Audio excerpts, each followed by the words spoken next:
Hey, friends and fellow stackers, this is Eric, and welcome back.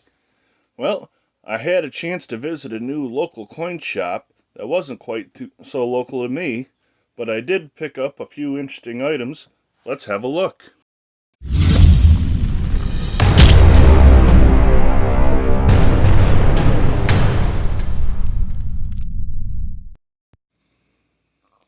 That's right, you may have heard. I had occasion yesterday to travel out of town for business. My company that I work for has 14 different offices all across the eastern United States, all the way from Florida up to Maine and all parts in between. So I had to travel to one of our sister offices, and it was about 3 hours east of where I'm from. And got done with our meeting and finished up fairly early in the afternoon, so first thing I did, obviously in preparation for the trip, was look up Google Maps and figure out where this office was and plan my travel itinerary and how I was going to get there. Like any good stacker, my second step was to Google local coin shops in that area and found two. And one of them was rated pretty mediocre. A lot of folks were saying in the reviews staff wasn't terribly friendly, prices weren't all that great, just a ho-hum experience. And the second coin shop on the list, all the reviews said the guy there was great, prices were excellent, he'd sit and take time to talk to you, let you look through things. So naturally, I decided to go to that one coin shop, the second one on the list, and check him out.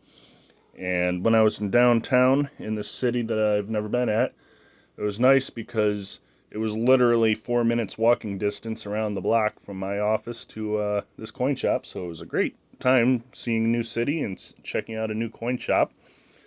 Stopped in and talked with him and picked up a few items. So here's what we got. I will say the guy was real excellent. He was a nice guy. He spent 20 to 30 minutes just chatting with me about coins, the American Silver Eagle, the 2019 S that came out, and his thoughts on that. And generally, all things precious metals, he was right up to date and fair and honest with the current spot price. I think it was right about 1820 at the time I visited, and that's about what it closed at yesterday. So he didn't try to lowball me or say, oh, spot's off and my prices are this. No, he was real cool. His prices were actually excellent. I was almost tempted to buy some bullion because he was going to sell it for 20 or 80 cents over spot, 19 even, but decided I wanted to look at some more constitutional.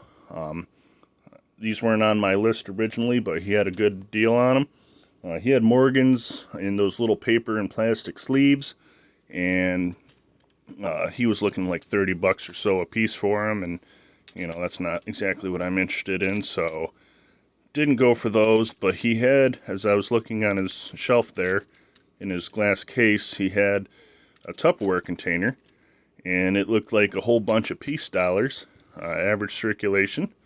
And so I inquired about those, and he took them out and let me take a look. And I said, you mind if I rifle through them and pick out a few ones I like? He says, have at it. Take your time. Have a look. Feel free to touch and find what you like. And that was great. So I started picking out some nice peace dollars, some fine examples. And then, holy shit, wouldn't you know it, I realized it was actually a mixed bag of the peace dollars and the Morgan dollars. And so right then and there, I said, to hell with it. I'm picking out every Morgan dollar he's got. Now, I went into this, I actually stopped at the ATM Thursday night in preparation for my trip on Friday, and I took out $200 because, hey, you still got to pay the bills.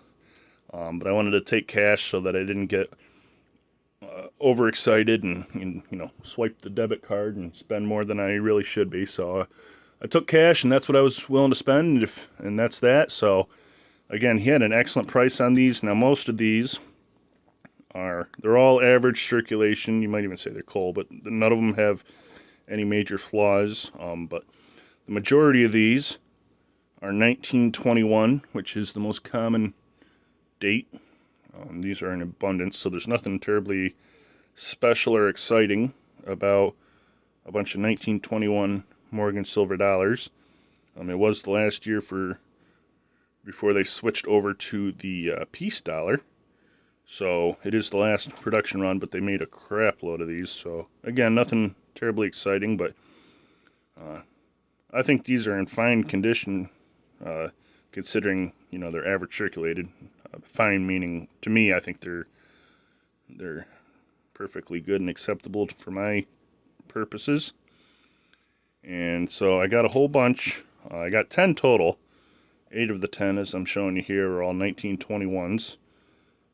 Simply because they're Morgans, and I wanted Morgans instead of Peace dollars if I could get them. And again, he said anything in the box, whether it's Peace Morgan, he didn't care, was all the same price. So hell yeah, man, get the Morgans, right?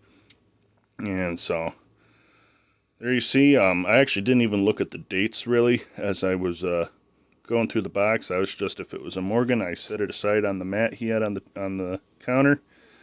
Set it aside for what I wanted to buy. But check this out. 1884 Morgan silver dollar, and obviously not as far as grading purposes, but I think it's perfectly fine condition. That's awesome. An 1884, and I got a 1901. So there you go. Some two awesome dates there. Again, I'm not a collector per se. I don't go after particular dates or anything. It's just silver for me, but this adds up to 7.723, so about 7 3/4 ounces of silver weight in troy ounces, added to the stack at a great price. So there you go, 10 new Morgans. I always encourage folks, if you're ever in a new town or you're traveling, keep an eye out for local coin shops. The area I live in is pretty limited. Like I said, I'm aware of one coin shop. Well, two really, but only one that's really worth a while to stop at in the area I live in. But this other place I visited, big city, had a great selection. This guy had an awesome store. So I had a great time. Got some awesome Morgan silver dollars, and we get to put them in the box. All right, guys. Thanks for stopping by. I hope you've enjoyed.